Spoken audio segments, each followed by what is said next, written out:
하나님 말씀은 구약성경 이사야서 19장 1절에서 4절까지입니다. 우리 같이 한 목소리로 함께 읽겠습니다. 애굽에 관한 경고라. 보라, 여호와께서 빠른 구름을 타고 애굽에 임하시리니 애굽의 우상들이 그 앞에서 떨겠고 애굽인의 마음이 그 속에서 누구리로다.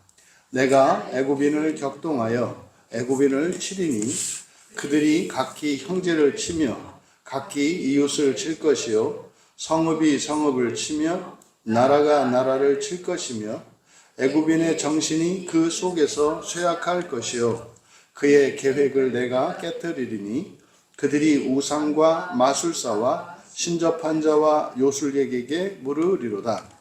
내가 애굽인을 잔인한 주인의 손에 붙이리니 포악한 왕이 그들을 다스리리라. 주 만군의 여호와의 말씀이니라. 아멘.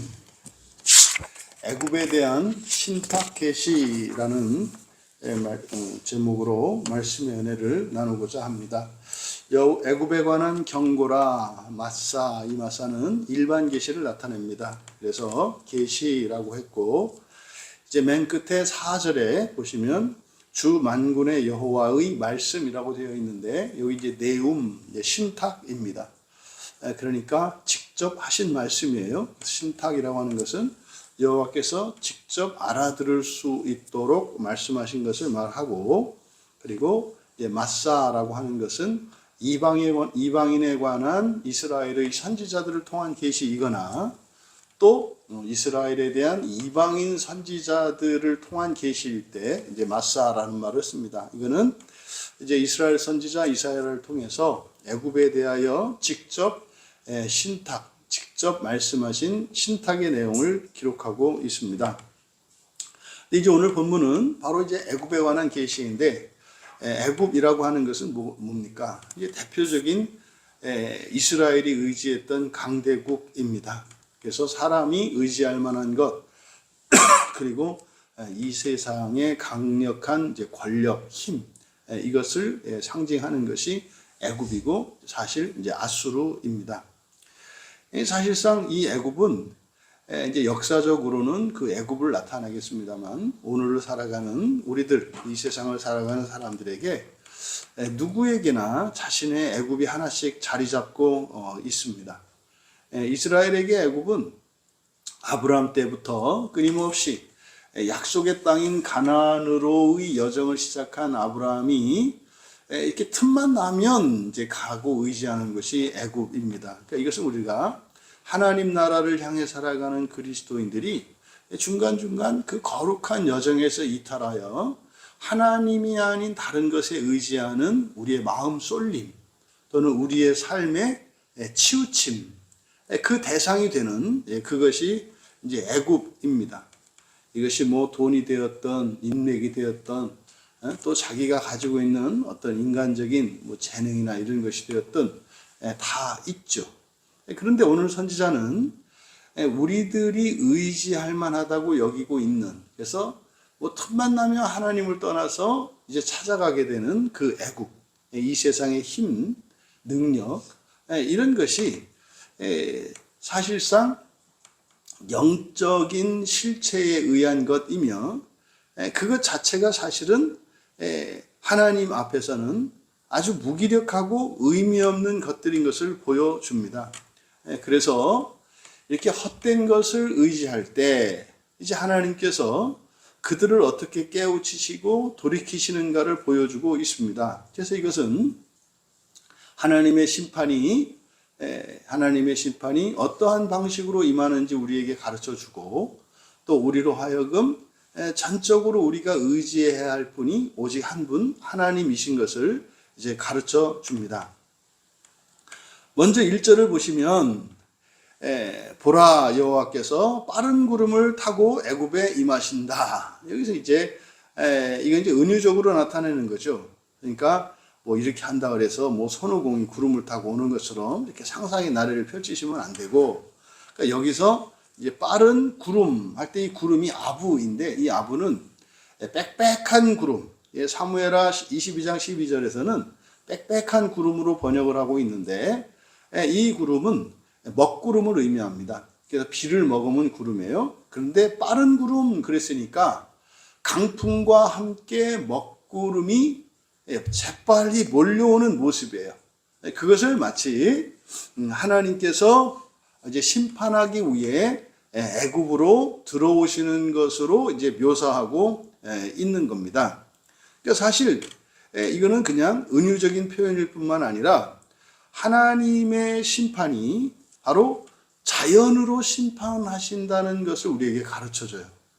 그래서 종말에 대한 여러 가지 징조 가운데 이런 지진이나 이런 자연재해, 자연이변, 기상이변 같은 것들이 있지 않습니까? 이거는 고대에만 그런 것이 아니라 오늘날 현대, 아무리 첨단 과학의 시대라 할지라도 과학이 자연 앞에서는 무기력하거든요. 그 어마어마한 그 항공모함이 뒤집어집니다. 그게 뭐 정말 수십 톤에 달하는 탱크가 바람에 날려서 산 위로 옮겨져요. 그러니까 뭐 아무리 원자폭탄, 수소폭탄 뭐 이런 거 합니다만 한번 지진이 일어나고 태풍이 불면은 그거는 뭐 사람이 만들어낼 수 있는 어떤 폭발력이나 강력 이런 것을 능가하거든요. 그래서 하나님의 심판은 1차적으로 자연으로 심판하신다는 것을 1절에서 보여줍니다. 근데 그것이 얼마나 두려운가? 바로 애굽의 우상들이 그 앞에서 떨겠고 애굽인의 마음이 녹아질 것이라고 이야기를 합니다. 그러니까 이 모습은 마치 사람들이 의지했던 그런 모든 실체들의 허상이 낱낱이 드러나게 되고 또 그런 헛된 것들을 의지했던 사람들이 자신의 죄를 깨닫게 되는 것을 이야기합니다. 그러니까 여러분, 우리가 실제로 이 세상의 우상들과 그 어떤 것들을 정말 의지할 필요가 없다는 것을 반드시 깨닫게 되는 날이 옵니다. 그게 이제 실제로 이런 자연재해들이 일어났을 때 돈이고 권력이고 이념이고 뭐고 이런 게 다 없단 말이에요. 그저 살기 바쁘지 않습니까? 그러니까 우리들이 자연 앞에서 얼마나 나약하고 무기력한 존재인가를 잊지만 않아도 하나님을 떠나고 하나님이 아닌 다른 것을 의지하는 그것이 어리석다는 것을 우리가 깨달을 수 있습니다. 이어 이제 두 번째로 이 자연으로 심판하시는 여호와를 1절에서 보여주시고 가르쳐 주시고 이어서 2절에 바로 그렇게 이제 하나님의 심판이 임하면 일어나는 일을 나타내는데 2절에 보니까 애굽인을 격동하여 애굽인을 칠 것이고 이게 번역이 좀 잘못되어 있습니다. 여기서 이제 뒤에 있는 내용들이 형제가 형제를 대하여 이웃이 이웃에 대하여 성읍이 성읍을 대하여 나라가 나라에 대해서 서로 칠 것이다라고 하는 것이 이제 뒤에 있는 내용들인데 앞에 있는 내용 내가 애굽인을 격동하여 애굽인을 치다 그래서 격동하다 치다 이거는 여기에 없는 동사고요. 2절에 사용된 동사는 사카크입니다. 사카크는 덮는다, 가린다 이런 뜻이에요. 장벽을 치고 덮개를 덮고 이런 겁니다. 그래서 2절의 맨 앞에는 그대로 직역할 필요가 있는데 내가 애굽에서 애굽을 가릴 것이며 이렇게 됩니다. 애굽에서 애굽을 가릴 것이며 왜냐하면 1절에서 구름을 타고 애굽에 임하시리니 그랬지 않습니까? 임한다라고 번역한 게 안으로 들어가다라는 뜻이에요. 그러니까 1절에서 애굽으로 들어가셨잖아요. 그리고 2절에서 그 애굽에서 이제 들어가셔서 애굽에서 하시는 일을 나타내는데 애굽에서 애굽을 가릴 것이며 그러면 이 가린다는 게 뭘까? 이게 덮어버리는 거거든요. 그러니까 이게 분열이고 장벽입니다. 그래서 그 결과 하나님이 그걸 가려버리시니까 어떻게 돼요? 형제가 형제를 알아보지 못하고요. 이웃이 이웃을, 이게 친구죠. 사실 친구가 친구를 알아보지 못하고요. 도시와 도시가 왕국과 왕국이 이게 말하자면 이제 분열을 말합니다. 하나님이 딱 가리시면 나타나는 현상이 뭐라는 거예요? 분열이라는 겁니다. 분열이에요. 그래서 이 분열이라고 하는 것은 하나님의 심판의 두 번째 징조예요. 앞에 1절에서 나온 첫 번째 징조는 뭐였어요? 자연재해였습니다. 기상이변과 이런 자연재해가 하나님의 심판의 첫 번째 징조였었고, 두 번째로 나타나는 하나님의 징조는 바로 분열입니다. 그 분열은 어떻게 일어난다? 가리셔서. 그러니까 한 가족인데, 한 형제 자매인데 서로 형제 자매로 보지 않고 적으로 보는 겁니다. 그래서요, 서로 그 결과는 어떻게 됩니까? 싸우게 되는 거예요. 그냥 싸웁니다. 그러니까 오늘날 지금 이 시대가 그렇죠. 그러니까 정말 하나님이 가리셨구나. 이미 자연재해, 기상이변 다 경험하고 있죠. 그 다음에 사람들의 분열을 경험하고 있죠.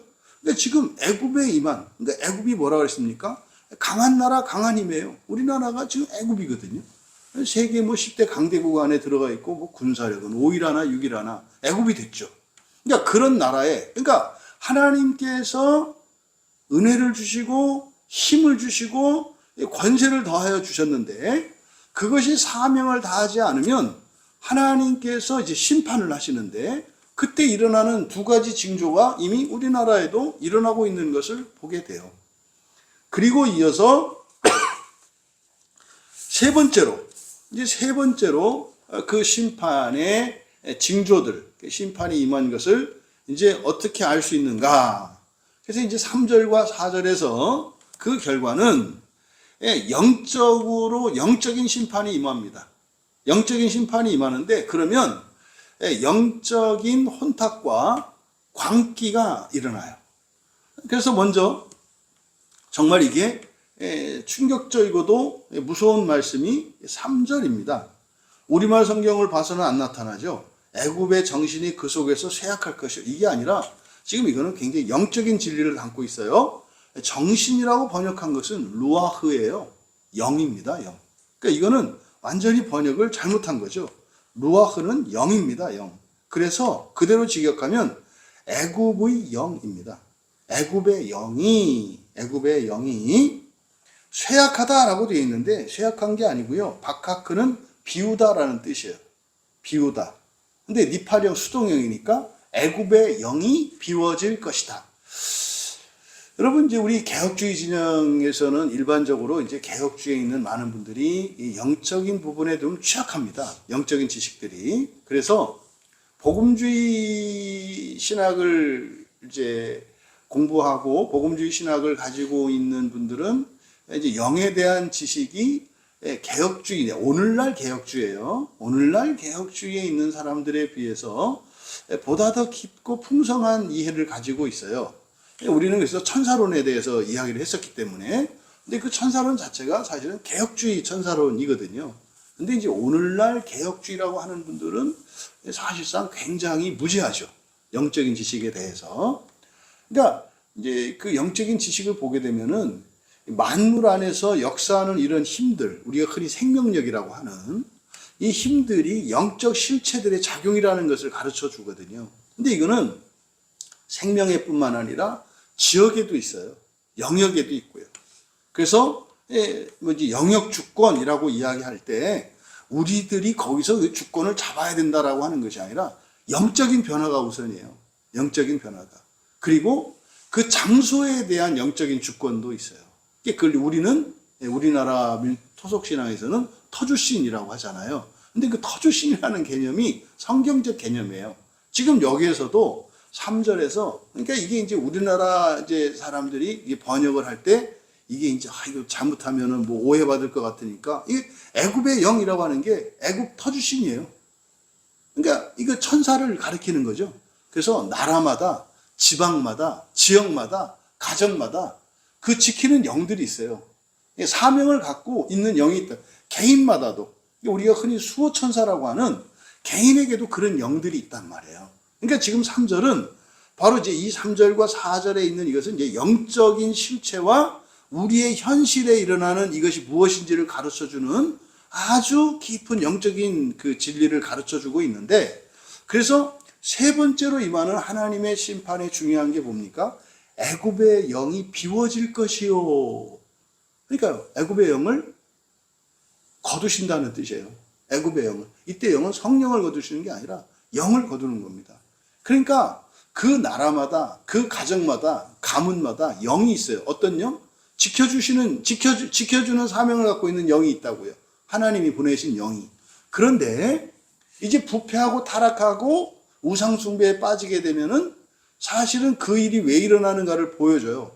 그러니까 그 전에 자연재해가 있어요. 예, 그 다음에 일어나는 게 분열이에요. 그 다음에 일어나는 게 영을 거두신다고요. 지키는 영을 거두신다고. 이게 이제 3절에 있는 얘기입니다. 애굽의 영이 비워질 것이요. 그러면 애굽의 영이 비워지면 어떤 일이 일어나는가를 이제 뒤에서 보여주는 거예요. 그래서 그들의 계획을, 여기서 보니까 우리말 성경으로는 그의 계획을 내가 깨뜨리니 그랬는데 이렇게 좀 파괴적입니다. 깨뜨리다 아니고요. 발라 삼키는 겁니다. 그들의 계획을 삼켜버릴 거라는 거예요. 그러니까 여러분, 우리가 기도의 원리를 알잖아요. 우리가 예수 그리스도의 이름으로 기도를 해요. 그러니까 사실은 우리의 기도는, 하나님께 다다르는 기도는 반드시 중보를 요청합니다. 그러니까 중보를 통해서, 예수 그리스도를 통해서 하나님께 전달되지 직접 전달되지가 않아요. 또 우리는요, 우리가 예수님께 우리의 기도를 전달할 때도 말로 하는 게 아니에요. 그래서 막 외장 지른다 그래서 뭐 주야 이렇게 해서 든다. 뭐 몇 미터나 가겠어요. 그래야. 그게 아니라 이제 그렇게 막 외치는, 이거는 뭐 내가 어떻게 해보겠다는 건데, 아니 이게 됩니까? 그 말도 안 되는 생각이지. 그러니까 그 마음은 알겠는데, 그 뜻과 정성은 알겠는데 그렇게 해서 되는 거 아니다. 이게 사실은 우리가 일단 1차적으로 하나님께 기도가 상달되려면 중보자이신 예수 그리스도를 통해야 되는데, 예수 그리스도께 우리의 기도가 전달되려면 성령의 교통으로 되는 거예요. 그러니까 우리의 마음이 성령과 합하지 않아 뭔 짓을 해도 전달이 안 됩니다. 그러니까 성령께 합한 것이라야, 그러니까 우리의 마음이 비워지고 우리의 마음이 회개되지 않은 상태에서 단순한 간절함과 필요를 가지고 외침들 전달이 안 돼요. 그래서 성령을 통하여 예수 그리스도께 우리의 기도가 전달되면, 또 거기서 예수 그리스도께서 우리의 기도를 잘 이렇게 편집하셔가지고, 이게 똥오줌 못 가리고 하는 기도를 이렇게 바꿔서, 제가 말은 이렇게 하는데 이게 이런 뜻이고요, 이게 이런 겁니다. 그래서 예수님의 편집 과정을 통해서 완벽하게 이제 아버지께 전달되는, 그러니까 이게 기도의 과정이거든요. 그런데 그 중요한 거예요. 그 영이 비워져요. 그 실제로 성령을 통해서도 우리가 기도를 합니다만, 또 보면 우리에게 보내주신, 우리를 지키는 영들이 있다고요. 그 영들을 통해서도 우리가 하나님께 전할 수 있거든요. 그러니까 성령을 통해서 예수 그리스도께 우리의 기도가 전달되는데, 성령님이 직접 하시는 게 아니라 비서인 영을 통해서 이렇게 보내는 거죠. 그러니까 요 원리. 근데 영이 비워지니까 어떻게 돼요? 우리의 모든 기도가 하나님께 상달되지 않아요.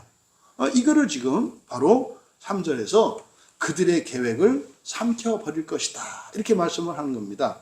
그러면 이제 어떻게 됩니까? 고립무원이잖아요. 끊겼잖아요. 이렇게 이제 뭡니까? 보급 통로가, 은혜의 통로가 차단됐잖아요. 근데요, 우리에게는 뭐가 필요하잖아요. 그러니까 어떻게 하겠어요? 결과적으로 그들은 어떻게? 우상과 마술사와 신접한 자, 점쟁이에게 찾아가요. 이거는요, 죽을 길로, 멸망의 길로 들어간 거죠. 그러니까 뭐 어떤 사람들이 뭐 이렇게 점집에 드나들고 뭐 이런 거를 뭐 심심풀이 땅콩으로 뭐 할 수도 있습니다. 뭐 하면 안 됩니까? 해도 되지. 해보고 뭐 이렇게 하는 것도 괜찮지. 그런데 그게 어떤 의미를 삼고 자기들의 삶의 습관이 됐어. 이게 뭐 신정이 됐건 구정이 됐건, 요때 되면 이제 아주 병든 교회에 권사라고 하는 사람들이 드나든 데가 그 유명한 점집들이라면서요. 근데 지금 여기 보니까 그런 일들은 3차에 걸친 하나님의 심판의 징조인 걸 알 수 있어요. 그러니까 이 영이 바뀌는 거예요. 영이. 영이 바뀌는 겁니다. 그러니까 하나님이 보내주신, 보호하고 지키도록 보내주신 영이 어떻게 해요? 악한 영으로 바뀌는 일이 일어난다는 거예요. 이게 이제 3절에서 이야기를 하는 겁니다. 여러분, 우리가 이 세상에 힘이라고 생각하는, 능력이 있고 힘이라고 생각하는 그것의 실체는 그게 아니라 뭐가 있다는 거예요? 배우의 영적인 실체가 있다는 거예요. 어떤 사람이 착해요. 그럼 그 사람 배우에는 뭐가 있어요? 선한 영이 있고요. 어떤 사람이 독해요. 그럼 그 사람 뒤에는 뭐가 있어요? 독한 영이 있다는 거예요. 그래서 영의 교체가 일어나요. 그러니까 이 영적인 혼탁으로 말미암아서 영이 교체되기 때문에 거기에 이제 광기가 일어납니다. 그게 이제 4절입니다. 애굽인의 잔인한 주인, 여기서 주인이라고 하는 게 아돈입니다. 아돈은 사람도 이제 성경에서 사람도 사람에게도 쓰고 천사에게도 씁니다. 그러니까 여기서 잔인한 주인 할 때 이 주인은 천사로 보여요. 왜? 이거는 3절에서 연속되는 거니까 마술사, 신접한 자, 요술객에게 찾아갔기 때문에 그들의 영이 바뀌는 거죠. 그들을 지키고 그들과 함께하는 영이 바뀌는 거예요. 그러니까 그 영을 뭐라 그래요? 잔인한 영 그랬는데 가세입니다. 이 가세가 어려운, 엄격한, 가혹한 이런 뜻이에요. 그래서 원래 귀신이나 마귀도 사명을 감당하는 거라 그랬잖아요. 얘들은요, 은혜, 자비 이런 거 없어요. 그냥 돌직구예요. 아닌 건 아닌 거고요. 없는 건 없는 거고요. 그래서 뭐가 조금 부족하면 그냥 막 망신 주고요. 그냥 그거 비난하고요. 이게 이제 귀신들의 특성이거든요. 그래서 이제 하는 행태가 이제 가혹하지만 사실은 그게 엄격한 거죠. 눈꽃만큼도 봐주는 거 없으니까, 기다려주는 거 없으니까, 그 즉시 지적질하고, 그 즉시 비난하고, 그 즉시 모욕하고, 멸시하고, 박해하고, 학대하고. 이게 지금 가세, 그래서 가혹한 주인입니다. 그러니까 가혹한 주인으로 손에 붙이리니 이렇게 됐는데, 이게 사카르, 막다라는 뜻이에요. 막다, 닫다. 그러니까 가혹한 주인으로 막을 것이다. 그 가혹한 주인으로 막는다는 게 뭡니까? 그들이 하는 잘못된 길, 우상을 섬기고 하거나 이것들을 결국 이 귀신들도 무엇을 위해서 쓰여요? 구원을 위해서 쓰인다고요. 근데 구원을 위해서 쓰일 때 천사들은 어떻게 해요? 아유, 주인님 이쪽으로 가세요. 왕자님, 공주님 이쪽으로 가세요. 그리 가면 안 됩니다. 위험합니다. 뭐 이제 이런 일을 한다면 마귀는 어떻게 해요? 그냥 집어쳐 넣는다 이 말이에요. 이게 뭐 호되게 달아가지고 아예 못 가게 뭐 회초리로 막 때리는 거죠. 이게 이제 악한 천사들이 하는 일입니다. 그리고 또 잔인한 주인에서 가혹한 주인이고 그 다음에 포악한 왕, 포악한 아즈, 사나운 거죠. 사나운 왕. 그러니까 지금 사나운 왕이라고 하는 것은 이 세상의 현실적이고 세속적인 권력이죠. 근데 앞에 있는 가혹한 주인은 영적 실체죠. 그러니까 독재자나 폭군이나 이런 사람들이 있어요. 그럼 이미 그 나라에는 어떤 영이 임한 거예요? 악한 영이, 악령이 임한 거예요. 그러니까 그래서 현실적인 세속적인 권력자를 통해서 그 나라의 영적인 상태를 안다고요. 미국 보세요. 어떻게 경찰이 시민들을 향해서 총을 쏘는 나라가 됐나요? 그러니까 이거는 뭐 인권이 어떻고 법이 어떻고 이런 게 아니라 그리스도인들은 거기서 뭘 봐야 돼요? 영이 바뀌었구나. 영이 바뀌었구나. 이거는요, 이미 심판이 임한 거예요. 심판이.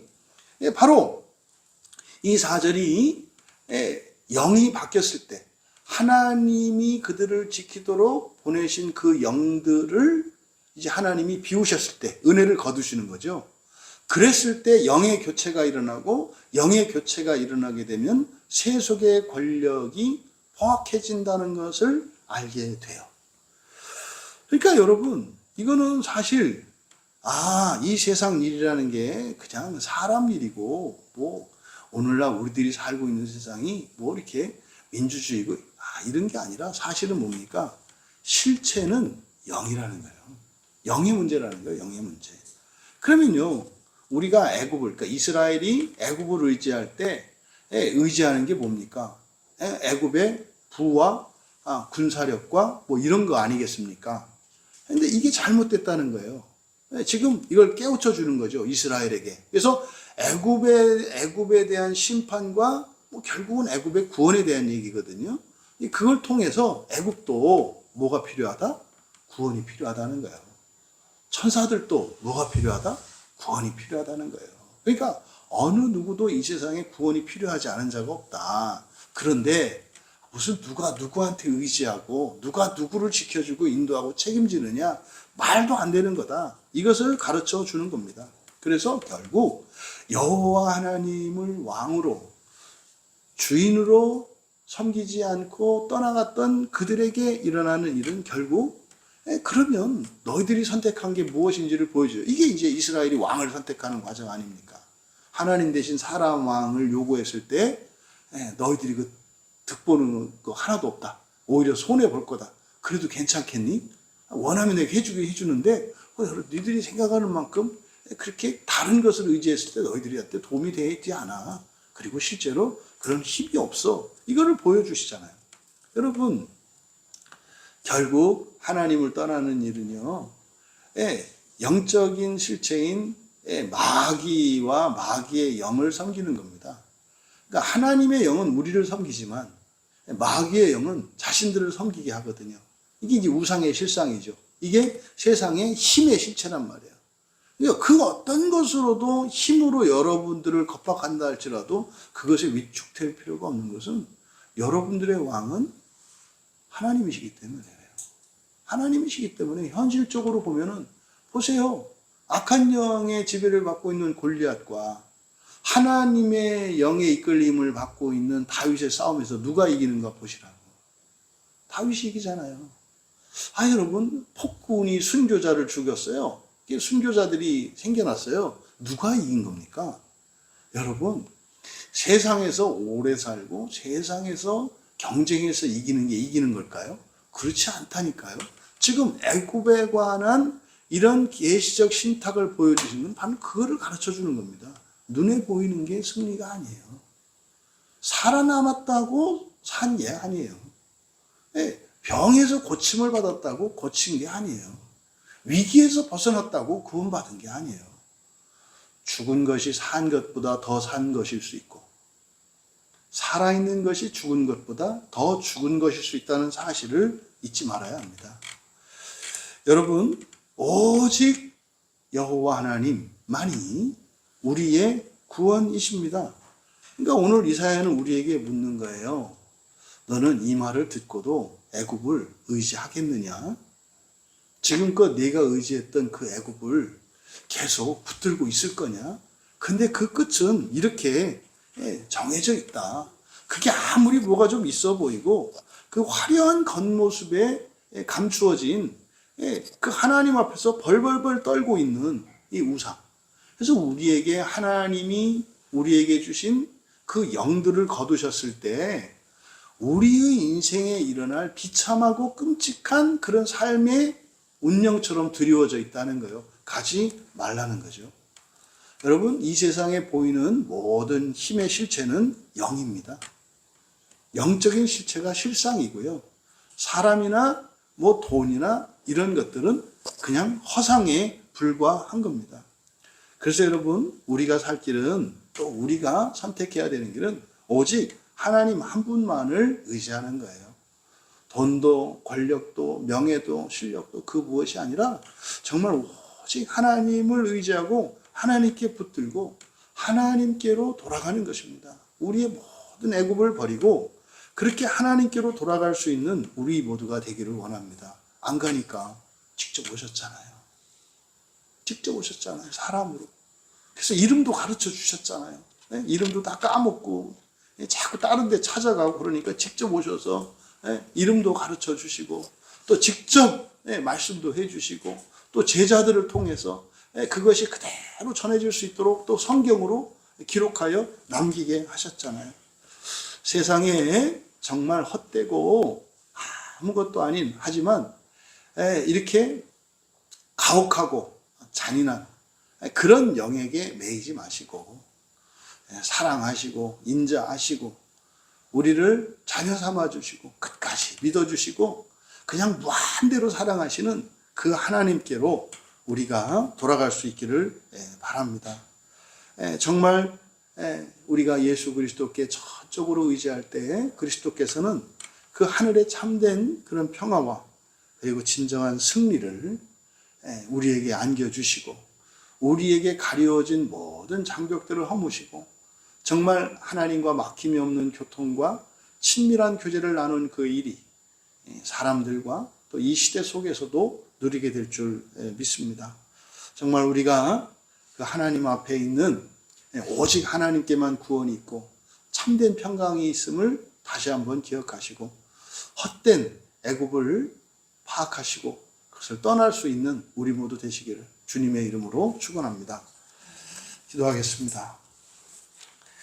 존귀하신 하나님, 애굽과 같이 이 세상에 헛된 것들을 의지하고 기대하며 살았던 저희들의 어리석음을 이 시간 깨우치며 하나님께 은혜를 구합니다.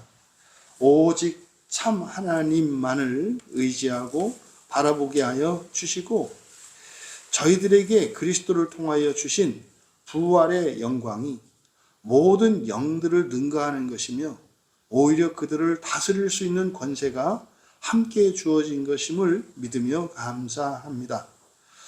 정말 영들을 자유롭게 온전히 다스릴 수 있는 자들로 날마다 빚어가게 하여 주시고 우리의 마음이 이런저런 유혹을 통해 얼마나 하나님에게서 빗나가 있는 것인가를 깨닫게 하여 주셔서 하나님의 마음을 갖게 하옵소서. 이 시간으로 우리의 인생에 드리워졌던 모든 애굽은 떠나가고 우리의 온 마음이 오직 하나님께 정향되어지기를 원하며 감사하며 예수님의 이름으로 기도하옵나이다.